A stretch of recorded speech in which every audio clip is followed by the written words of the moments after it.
Você já ouviu falar sobre alienação parental? Você sabe o que acontece quando um pai e uma mãe formam um filho, uma criança, em um campo de batalha? Nesse vídeo, nós vamos explorar diferentes perspectivas sobre esse tema que é tão delicado e urgente. Tudo o que será dito aqui está sendo baseado no livro Debatendo sobre Alienação Parental do Conselho Federal de Psicologia. Para uma visão mais ampla, nós vamos compreender pontos e argumentos, tanto de quem é a favor quanto de quem é contra a lei de alienação parental. Vamos entender um pouco do histórico de como essa lei surgiu e refletir sobre os impactos dessa legislação na psicologia, na justiça e principalmente na vida das famílias. O termo alienação parental surgiu em meados de 1980 e ele foi cunhado pelo psiquiatra americano Richard Gardner. Ele propôs o conceito de síndrome de alienação parental para casos em que crianças rejeitam o outro genitor sem uma aparente justificativa. Segundo ele, a síndrome é causada por uma espécie de lavagem cerebral, que é feita por um dos responsáveis. Geralmente, isso era feito pela mãe guardiã, para que a criança odiasse o outro genitor. Assim, os sintomas eles apareceriam na criança. O Gardner ele defendia medidas severas contra essa alienação, como perda da guarda, afastamento e até prisão. Ele acreditava também que quem não tivesse correspondendo ao tratamento deveria ser ameaçado com medidas severas judiciais.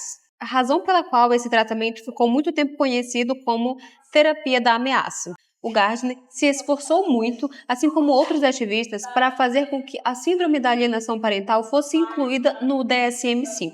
E apesar de todos esses esforços, ela não foi incluída.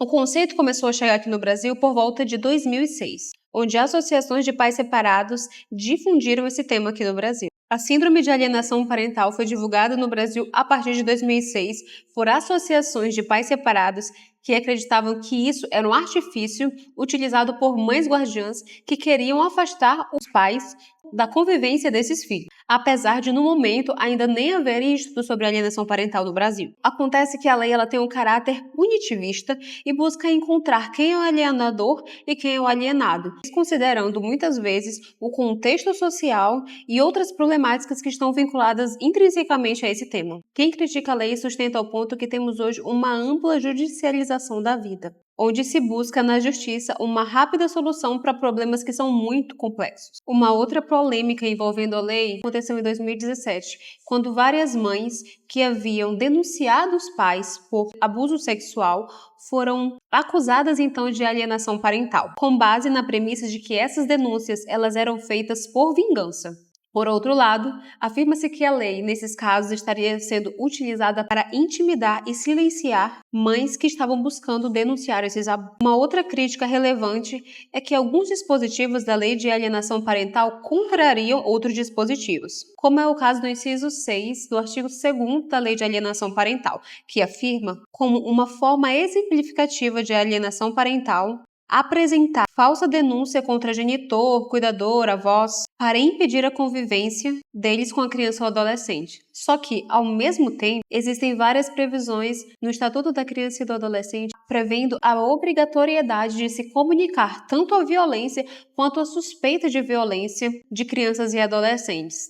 A lei traz, então, contradições no ordenamento jurídico. Enquanto no Brasil essa associação é legal, em vários países há intensos debates e polarizações sobre esse assunto. Em nome da proteção de crianças e adolescentes e também da celeridade processual, há uma busca incessante e exclusiva, muitas vezes, para punir um desses genitores. Uma das outras críticas é que essa lei ela foi importada acriticamente, sem explorar debates, pouco valor científico, que ela é imbuída de comoção social e de uma visão individual de um problema que ele é social. E o outro lado da moeda. O que diz quem defende a lei? Eu vou usar aqui os argumentos da Sandra Maria Beccar Araújo, que ela é psicóloga jurídica e também psicóloga clínica. Ela afirma que a lei é um importante instrumento na proteção das crianças e adolescentes. Afirma ainda que isso não se trata de uma teoria americana importada, e sim que se trata de um fenômeno e que, independentemente se isso é considerado ou não uma síndrome, o fenômeno ele existe.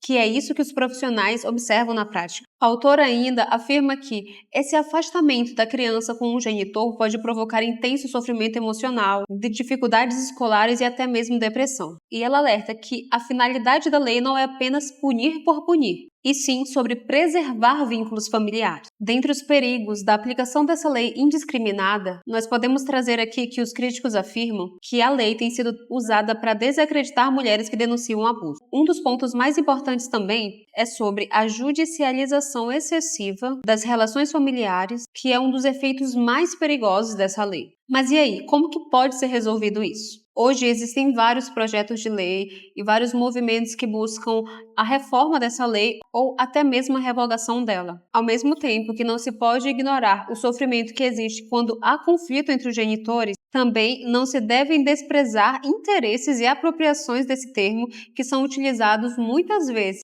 para buscar responsabilizar individualmente problemas que têm a sua raiz social. Deve-se tomar todo um cuidado para que essa lei não seja um dispositivo utilizado para ser uma espécie de controle social, e muito menos para transformar conflitos familiares em problemas psiquiátricos, e para que os conflitos familiares não sejam transformados em distúrbios ou síndromes psiquiátricas.